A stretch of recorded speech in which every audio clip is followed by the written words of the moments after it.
하나님 나라 백성인 하백 여러분, 하백의 성경 아카데미에 오신 것을 환영합니다.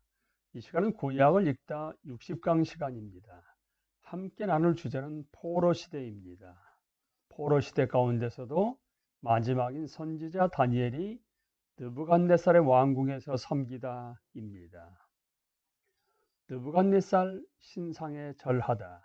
다니엘서 3장을 보면 느부갓네살 왕은 거대한 금신상을 만들고 봉헌식의 모든 관원을 모읍니다. 그리고 모든 백성과 각 언어를 말하는 자들에게 악기 소리가 나면 엎드려 그 신상에게 절하라고 명령합니다. 느부갓네살의 신상을 만든 것을 보면 사람의 마음은 스스로를 높이려는 경향이 있어 결국 어떤 형태로든 우상을 숭배한다는 사실을 깨닫게 됩니다. 왕은 또한 엎드려 절하기를 거부하는 자는 풀무에 던질 것이라고 명합니다. 음악이 울리자 모든 사람은 엎드려 신상에 절했습니다. 하지만 사드락, 메삭, 아벳느고는 절하지 않았습니다. 느부갓네살은 그들이 자신이 섬기는 신들을 섬기지도 않고 자신이 세운 신상에도 절하지 않았다는 소식을 듣습니다. 느부갓네살은 분노했지만 그들에게 돌이킬 기회를 줍니다. 하지만 그들은 이를 거절했고 왕에게 자신들이 섬기는 하나님은 그들을 맹렬히 타는 풀무에서도 구하실 수 있는 분이시며 설사 하나님이 그렇게 하지 않으신다고 하더라도 우리가 왕의 신들을 섬기지도 아니하고 왕이 세우신 금신상에게 절하지도 아니할 줄을 아옵소서라고 말합니다. 다니엘의 세 친구는 온몸이 묶인 채로 맹렬한 풀무불에 던져집니다. 그런데 왕이 그 풀무를 보니 불 속에 사람이 4명 있는 것으로 보였고 특히 그 네 번째는 신들의 아들과 같았습니다. 사드락, 메삭, 아벳느고는 아무런 해를 잊지 않은 채로 불에서 나왔고 느부갓네살과 그의 모든 신하들이 이 기적을 목격했습니다. 그러자 왕은 그들이 섬기는 지극히 높으신 하나님을 찬양하고 그들의 하나님이 자신을 의리하는 자를 구원하셨다고 인정합니다. 그리고 느부갓네살은 사드락, 메삭, 아벳느고의 하나님께 대적하는 말을 금하는 조서를 내립니다. 왜냐하면 이같이 사람을 구원할 다른 신이 없음을 목격했기 때문입니다.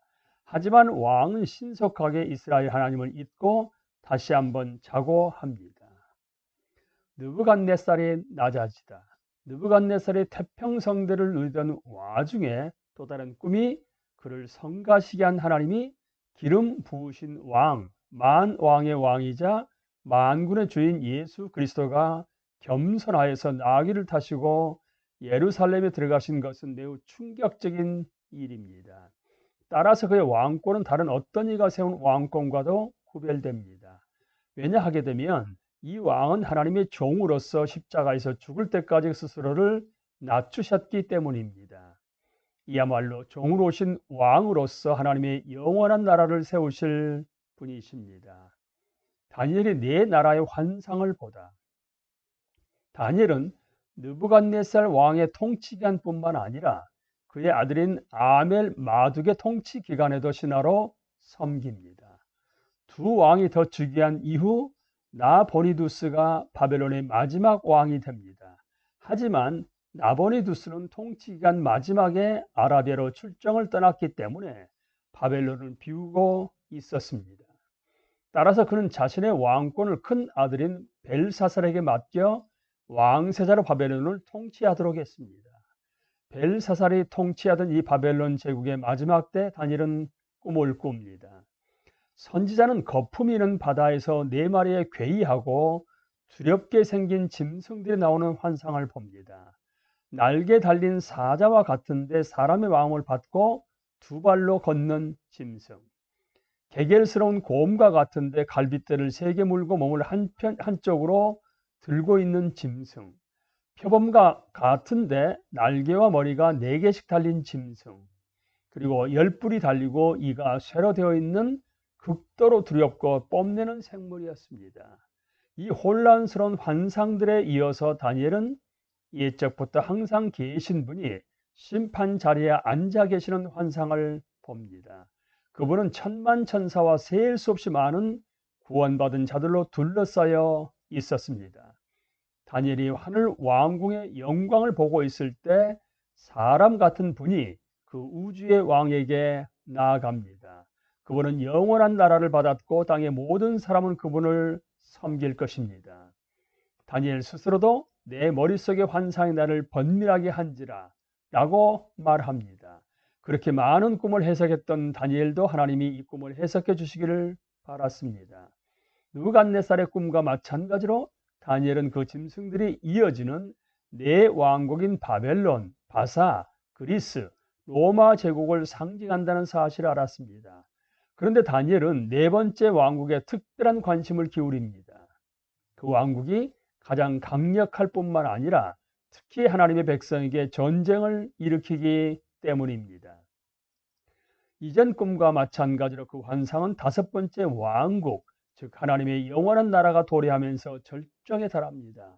이 환상에서 다니엘은 하나님이 하늘의 보좌에 앉아서 자신의 모든 적에 대하여 최후의 승리를 거두시는 모습을 봅니다. 이 장면에서 인자 같은 이는 영원한 주권과 영원한 나라를 받고 모든 사람이 그분을 섬기고 따를 것입니다. 그리고 이후 고레스 왕의 통치 시절에 하나님은 다니엘에게 왕들이 스스로를 높이기 위해 전쟁을 벌일 격변의 시대가 올 것을 보여주십니다. 하지만 승리하시는 하나님의 통치는 흔들림이 없습니다.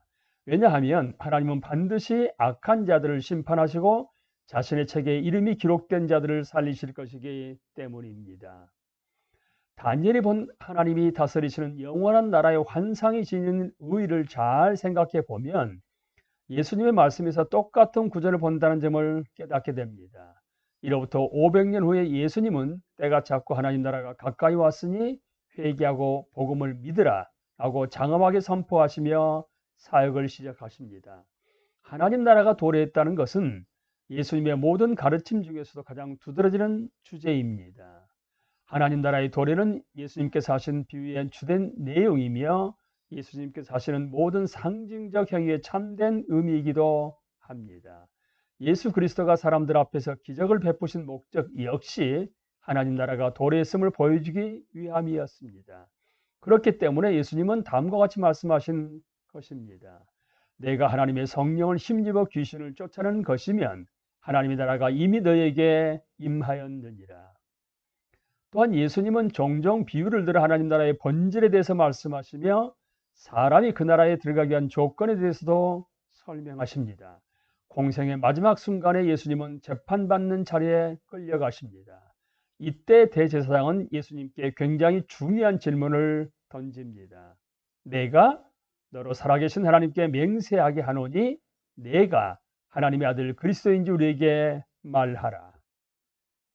이 땅에서의 생명이 위태로운 상황에서 예수님은 다니엘서 7장 13절의 환상으로 그에게 답하십니다. 내가 말하였느니라.